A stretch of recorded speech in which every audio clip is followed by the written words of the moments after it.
السلام عليكم ورحمة الله وبركاته. ازيكم احلى متابعين في الدنيا، يا رب تكونوا بخير. النهاردة ان شاء الله هنعمل مع بعض الكنافة بالقشطة. الكنافة دي بقى بطعم زمان بمكونات بسيطة، بقرمشة صح، تسوية مظبوطة، والكريمة ما شاء الله تكون بلدي كده وطعمة جدا، مش مجرد مهلبية. وازاي تطلع معاكي قطع بقوام مظبوط. وازاي بقى هقولك على سر اللون المظبوط اللي انت شايفاه ده. بصوا ما شاء الله شكلها كده تحفة جدا. يلا حبايب قلبي نسمي ونصلي على الرسول وندخل على وصفتنا النهاردة. معايا نص كيلو من الكنافة.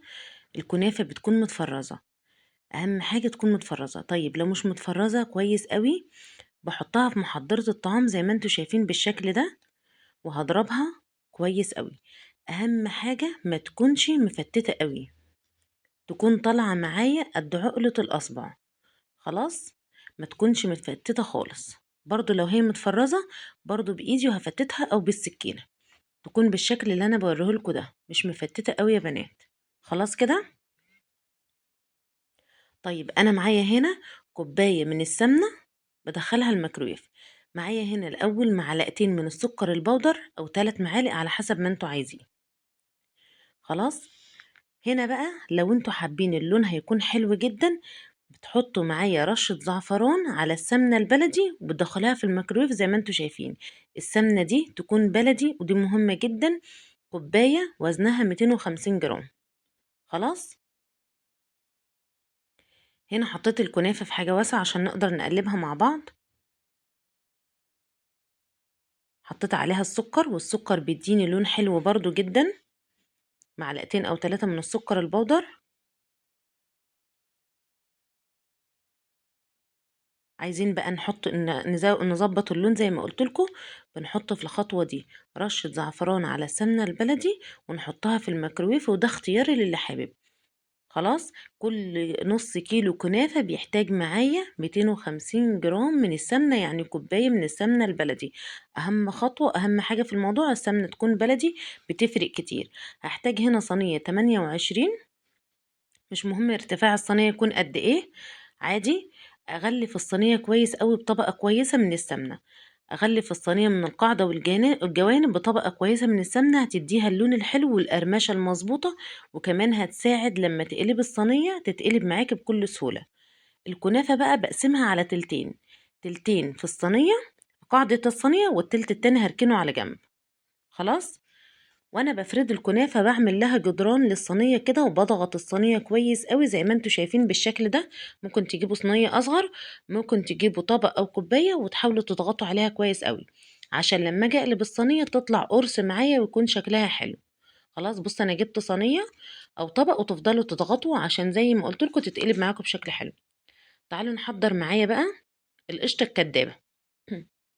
معايا 3 كوبايات من الحليب، 3 معالق هرمية من النشا زي ما انتوا شايفين، ومعايا برضو معلقة من السكر واحدة بس، وبحط معلقة من اللبن البودر، وبضيف برضو معلقة من الكريم شانتيه. تمام. بقلبهم كويس على البارد وبرفعهم على النار.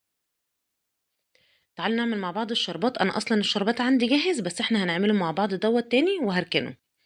بضيف معايا كوباية من السكر، عليها كوباية ونص من المية أو كوبايتين، وبضيف عليها معلقتين عسل جلوكوز أو معلقتين عسل نحل، وبسيبها على النار بتفضل معايا لمدة ربع ساعة. خلاص.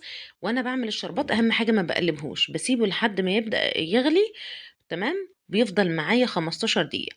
هنا زي ما انتوا شايفين القشطة الكدابة معانا، زي ما انتوا شايفين كده قوامها. خلاص بدأت احس ان هي تستوي، بنزل لها بمعلقتين هرميين كده من القشطة معايا. القشطة دي من على وش اللبن. بص قوام المهلبية معانا او القشطة الكدابة. بصوا قوامها ناعم جدا وكريمي جدا. طيب لو كلكعت منكم او حسيتوا ان هي تقيلة، اضربوها في الخلاط او بالهاند بلندر، بتكون ناعمة. وبسرعة جدا بحطها على الكنافة بالشكل اللي انتوا شايفينه ده، ببدأ اصبها. وانا بصبها ببعد عن الجوانب عشان طبعا ما تلزقش، واقدر اقلب الصينيه بشكل كويس جدا. بجيب بقى التلت اللي فاضل من الكنافه، ببدا اوزعها على الوش. بوزعها توزيعه كده سريعه وبسيطه. تمام. وبعد كده ببدا اطبطبها بايدي طبطبه بسيطه كده، ما ضغطش عليها قوي. خلاص. وبعد كده معايا فرن سخن على درجة حرارة 200، ببدأ أدخلها الفرن.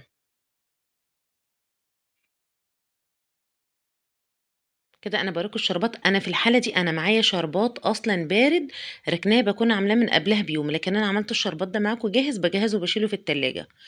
خرجت الصينية من الفرن، أهم حاجة باستنى لمّا الصينية تهدى شوية عشان ما تعجنش مني وتبقى طرية، عشان تفضل مقرمشة وتكون إيه محتفظة بالقرمشة بتاعتها. الكنافة لازم تكون متحمرة كويس أوي عشان اللون بيفتح معايا درجة. نزلت بالشربات وبعد كده باقلب الصينية زي ما أنتم شايفين بالشكل ده، وبابدأ إيه أزودها تاني وأسقيها شربات تاني.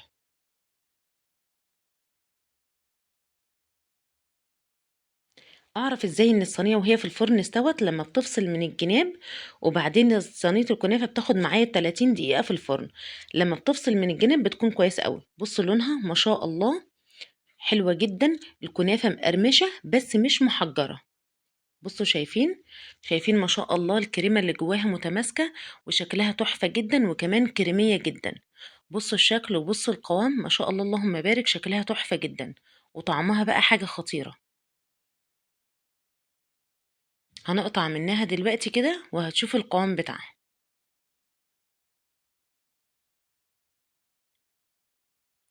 يلا حبايب قلبي، ما تنسونيش بقى في اللايك والشير لو عجبكم الفيديو، ما تنسوش بقى تقولوا رأيكم في الكومنتات، وبإذن الله أشوفكم في وصفة جديدة، والسلام عليكم ورحمة الله وبركاته.